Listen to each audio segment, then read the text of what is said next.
Hi, and you're very welcome. This is Anne Walsh from Get Good at Excel, and today we're just going to look at pivot tables. We're just going to start from the very beginning with pivot tables. So what pivot tables are generally used for is that they allow you to take vast quantities of information and essentially assemble them into some kind of meaningful pattern. So if you look at the list here, we have invoice date, customer, product, county. And just before I get started, I just want to say a little bit about the way to set up your list. This is a little bit like cooking in the sense that the more stuff you have prepared and the more organised you are before you start, the much smoother the whole process of creating your pivot table is going to be. So if you look at this list that I have here, right, and I'm just going to hop down to the bottom by doing Control and arrow down. Alright, see there we have over 1100 rows in this particular list, right? And I'm just going to hop back up again by doing Control and arrow up. Right, so I'm back up to the top again. So if you notice here, there's no gaps, no spaces, and it's like with like all the way through. And that's the way you need to have your data set up before you actually create your pivot table. So the way I'm going to begin is I'm just going to begin by clicking in the list, and I go up to Insert, and I go to Pivot Table. Now at the moment I'm in Excel 2010, but this also equally applies to 2007. The steps are the same. So I've clicked in the list, and then I just click on Pivot Table. Okay. Now Excel automatically recognises where my list is or the range is, so it automatically selects it, but I could also use an external data source if I wanted to.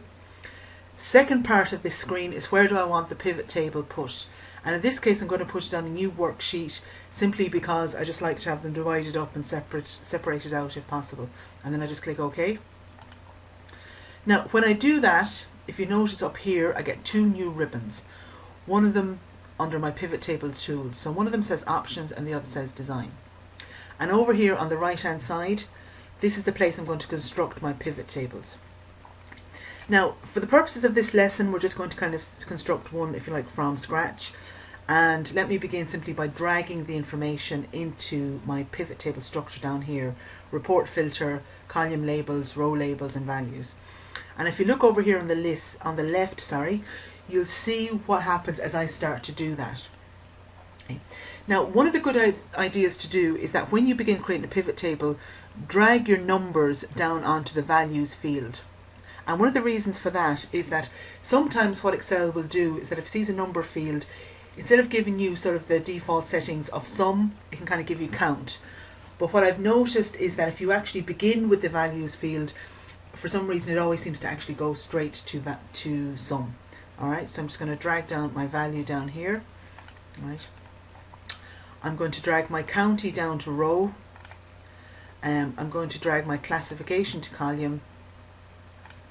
Alright, let me just maybe put classification over here onto report filter. And I'm just going to drag my customer down to here. Right. Now if you look up here, I have I've just created my very first pivot table. Right. And you see here, there's my list of products going across, or customers going across the top, and down here I have my counties down the left.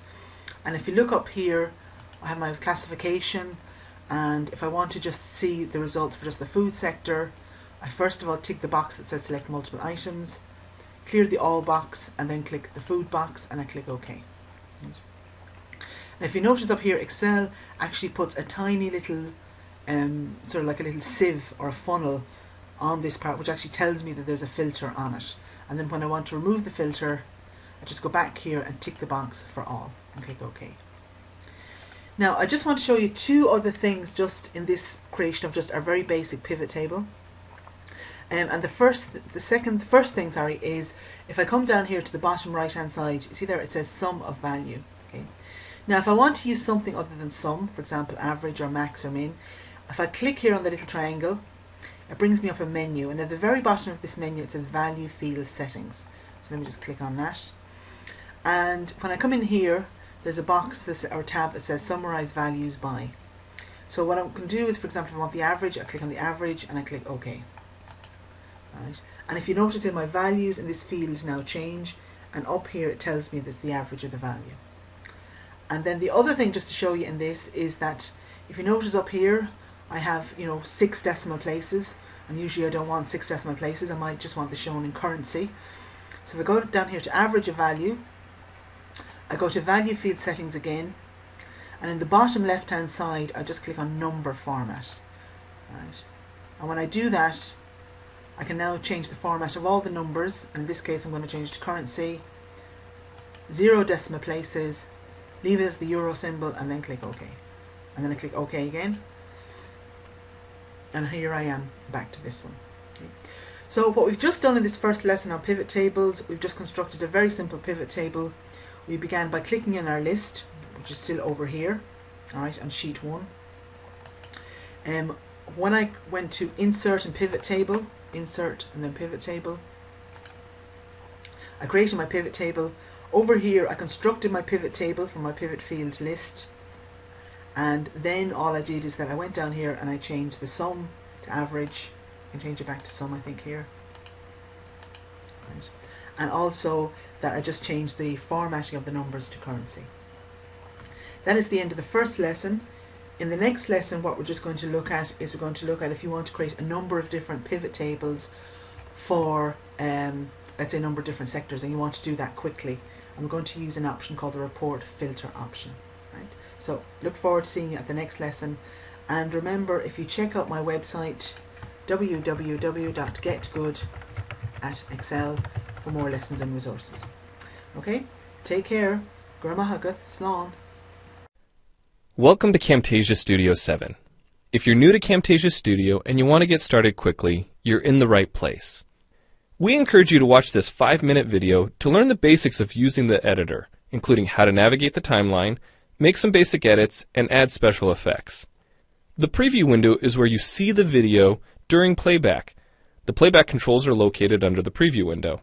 In fact, the video you're watching in the preview window is a sample project playing directly from the timeline you see below. After you watch this video, we hope you take some time to practice what you've learned using the content on the timeline. So let's start with the timeline. This is where you assemble and edit your videos. At the top of the timeline, tick marks represent time in terms of minutes and seconds. When building a video, you'll work in a horizontal manner, beginning from the left and moving sequentially through time towards the right. To make precise cuts and selection, use the zoom slider to magnify the view of the timeline. And when adding elements to your video, such as a call-out or audio clips, these are placed on different tracks. Tracks are created automatically, when you need them, when elements are added to the timeline. So depending on your video, you may be working with several tracks at one time. To change the position of an element on the timeline, just drag it. To change the length of an element, drag the edges in either direction. An important part of the timeline is the playhead. The playhead moves the timeline and indicates the current frame displayed in the preview window. To view your video, click play in the preview window. Notice how the video and the timeline's playhead stay in sync? Click anywhere on the timeline and the playhead moves to that point. The green section of the playhead is called the in point. Click and drag the in point to make the beginning of a selection. The red section of the playhead is called the out point. Just click and drag the out point to make the end of a selection. To bring the sections of the playhead back together, double-click the gray playhead. To split a video clip, position the playhead at the desired location and click the split button. And if you want to remove a portion of your video, make a selection with the in and out points, then click the cut button. If you make a mistake while editing, click the undo button. Next, we'll look at the clip bin and the library. The clip bin holds recordings, audio files, images, and title slides being used in the project you're currently working on. Then there's the library. It stores video clips, intros, callouts, title slides, and other elements that you want to use from project to project. The library is also pre-populated with professional animations, music, sound effects, and other content you can use in your video for free. To add your own clips or video sequences to the library, make a selection on the timeline, right-click, and choose Add to Library. To include clips and other elements in your video, drag them from the clip bin or library and drop them onto the timeline. The tabs located above the timeline are task pages used for adding and editing special effects. You can add callouts to emphasize a key point. You can insert a transition between clips for a professional look. Apply zoom and pan effects to focus on important details. And draw attention to the cursor by changing the color, size, and more. If you double-click an element on a track, the playhead moves to the beginning of that element, and its task page opens, allowing you to make edits to that element. So we've shown you a few ways you can navigate and edit your video. But how do you get content into your video? Well, to make a new screen recording, click the Record Screen button. If you already have an audio or video recording to use, click the Import Media button. When you've made edits and added effects to your video and you're ready to share it, you need to produce the project to create a shareable video. Click the Produce and Share button, step through the wizard, and Camtasia Studio creates a viewer-friendly, shareable MP4 file ready to upload to Screencast.com, your blog, or a website. Well, it's time for you to try Camtasia Studio out for yourself using the content on the timeline. The help file in Camtasia Studio will help you use each of the Camtasia Studio features and applications. The Learning Center on TechSmith.com has in-depth video tutorials and other sample projects to download and practice with. So we hope you enjoy Camtasia Studio. And happy screencasting!